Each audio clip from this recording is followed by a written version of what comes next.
The millennials' sexual behavior is turning up some surprises. While this generation is far more accepting of sex outside marriage, they are having fewer partners than their parents.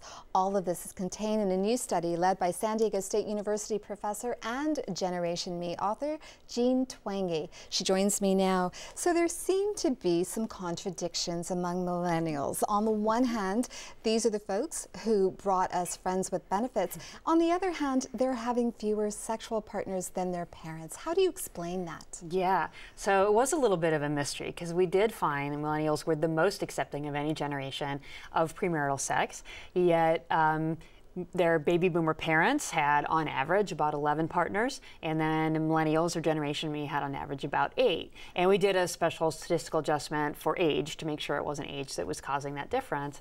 And so we had to come up with an idea about why this might have been happening. So one possibility is that HIV and AIDS was already on the scene when they came of age sexually in their adolescence. So this is something they were always aware of. It could also be the friends with benefits, like you mentioned, that if that's with a smaller number of people, then perhaps that would lead to fewer sexual partners. So does that then mean that this hookup culture, which we typically associate with this generation, has been exaggerated? It might have been exaggerated a little bit. So the one thing is, hookup doesn't necessarily mean full-blown intercourse, and so that may be part of it. Maybe they're goofing around with more people but not having sex with as many people. So I think that is a possibility. It does look like they are having sex with acquaintances more from another survey question, so there could be some, I think it's a little hard to figure out exactly why it went down, but there's these possibilities. So millennials also appear to be starting their sexual activity later in life, later than their parents. Why? Yeah, so there's some other studies find this. Studies of teenagers find that today's teenagers are less likely to be sexually active than teenagers were, say, in the early 1990s. And this might come back to them being an overprotected or protected generation. So they're first generation to be put in car seats and to say, oh, you can't walk to school alone. So that caution may be extending towards sexuality, both in their teenage years and in adulthood. And millennials, according to the study, appear to have fewer biases against homosexuality.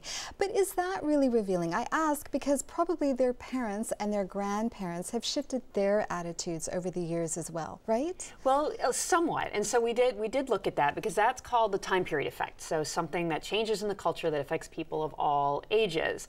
And then as opposed to a generational effect of attitudes that you form when you're young. And there has been some of both when it comes to attitudes toward homosexuality. But we found that the primary driver was generation, that older people, yeah, have shifted their views somewhat, but that the much bigger part of the change was in generations, that millennials are much more accepting. So, for example, among all adults, the percentage who say that homosexuality is not wrong at all is about 42%, and then among millennials, it's 56%. So they are different from the older people, even at this moment in time.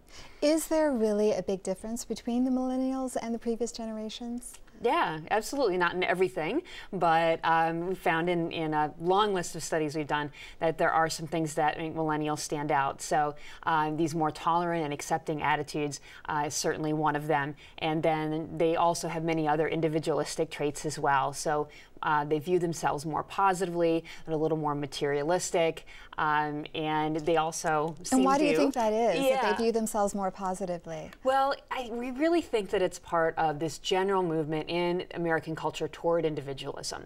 And some of that is a time period effect that's affected everybody, and some of it is it affects the younger generation more because this is the only thing that they've ever known.